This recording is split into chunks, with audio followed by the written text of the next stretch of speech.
Assalamualaikum warahmatullahi wabarakatuh. Nama saya Reza Ahmad Aziz, kelas PSPF 21B, Prodi Pendidikan Fisika, Fakultas Matematika dan Ilmu Pengetahuan Alam, Universitas Negeri Medan. Melalui video ini, saya akan memenuhi tugas rekayasa ide mata kuliah perkembangan peserta didik. Adapun kasus yang saya pilih yaitu tentang stunting.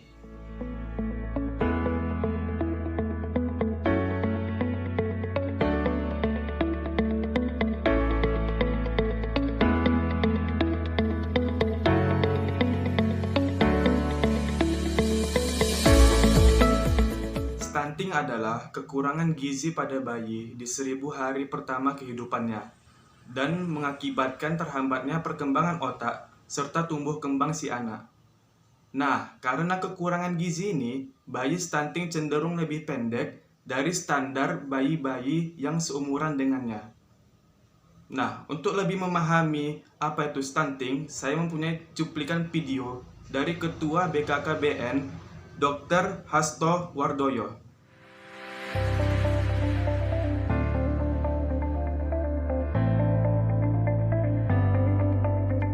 Stunting itu memang pasti pendek, tetapi yang pendek belum tentu stunting.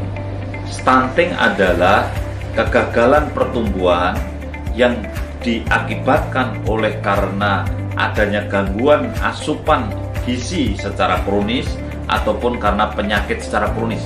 Dan ini terjadinya umumnya di 1000 hari kehidupan pertama, mulai dari konsepsi, pertemuan sel telur dengan sperma sampai dengan anak umur 24 bulan. Oleh karenanya disinilah stunting itu terjadi, dan stunting itu di samping ukurannya pendek, kemudian juga dia perkembangannya, jadi ada kecerdasannya juga, kemampuan berorientasi, merespon lingkungan itu lebih lambat dibandingkan yang tidak stunting. Kemudian yang ketiga, orang-orang yang stunting, yang anak stunting ini besok di hari tuanya itu cenderung mudah kena penyakit kardiovaskuler yang kita kenal dengan cardiovascular disease. Itu adalah bisa tekanan darah tinggi, bisa penyakit jantung koroner atau stroke misalnya begitu, dan juga mudah kena penyakit gangguan metabolik atau yang dikenal dengan metabolic disorder. Ini bisa saja diabetes atau kencing manis, dan juga ada penyakit-penyakit seperti osteoporosis yang kemudian mudah keropos tulangnya. Inilah stunting.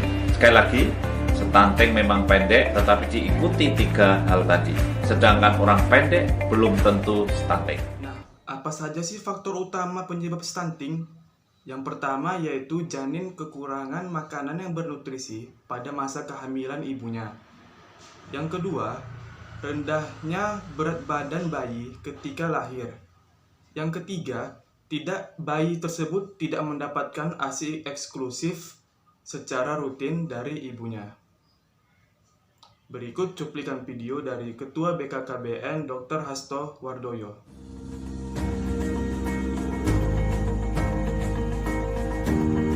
Stunting ini disebabkan oleh faktor nutrisi, di mana ada asupan gizi yang kurang dalam jangka panjang. Mungkin ibunya yang mau hamil itu anemia, sehingga sebelum hamil lebih baik periksa dulu anemia atau tidak gitu ya.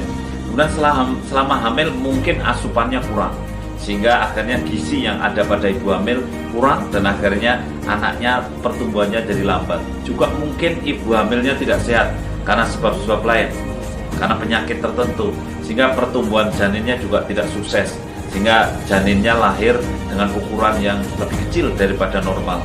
Karena ukuran normalnya itu panjangnya 48 cm, beratnya 2,5 kg minimal ya. Inilah sebab stunting. Setelah lahir bisa juga lahir tidak stunting tapi kemudian jadi stunting. Apa sebabnya? Tidak imunisasi, kemudian lingkungannya kotor, air bersih tidak ada, sehingga akhirnya apa? Mudah kena penyakit. Ada yang kena penyakit TBC, ada yang cacingan, ada yang diare. Dari situlah kemudian anak sakit-sakitan. Karena anak sakit-sakitan tentu pertumbuhannya jadi terganggu dan akhirnya stunting. Nah, yang namanya setiap masalah pasti ada saja solusi-solusi yang bisa diterapkan untuk mengatasi masalah tersebut. Nah, jadi untuk masalah stunting sendiri bisa dicegah dengan cara yang pertama, memenuhi kebutuhan gizi sejak hamil. Yang kedua, selalu memberikan ASI eksklusif kepada bayi sampai bayi tersebut berusia 6 bulan. Dan yang ketiga, selalu memantau tumbuh kembang si anak. Berikut video penjelasan dari Kepala BKKBN.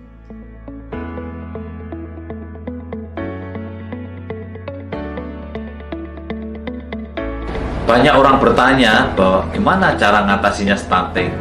Nah, ingat bahwa stunting ini bisa diatasi kalau sudah lahir, kemudian ternyata stunting bisa diatasi di 1000 hari kehidupan pertama sebelum usia 24 bulan. Jadi diatasi dengan cara bagaimana? Nah, ASI-nya harus eksklusif. Kemudian setelah 6 bulan harus disertai makanan pendamping ASI. Ingat, gizi seimbang, isi piringku. Artinya apa? Tidak cukup hanya 4 sehat 5 sempurna, tetapi ukurannya, berapa proteinnya, berapa karbohidratnya, berapa airnya, berapa lemaknya, kemudian berapa vitaminnya yang masuk, mineralnya yang masuk. Saya kira ini harus diatasi, diberikan untuk mengatasi kondisi stunting. Oleh karena itu, kalau sudah anak kita stunting, ingat ASI-nya dan asupan makanan pendamping ASI-nya sampai usia 24 bulan. Setelah itu kita sudah sulit untuk mengatasi stunting. Maka ingat, kesempatan untuk mengatasi stunting adalah di 24 bulan pertama kehidupan. Demikian pemaparan yang bisa saya berikan tentang apa itu stunting, penyebab-penyebab stunting, serta solusi-solusi untuk menangani stunting tersebut.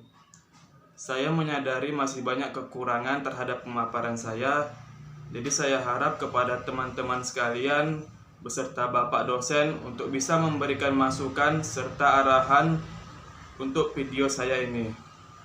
Sekian dan terima kasih. Wassalamualaikum warahmatullahi wabarakatuh.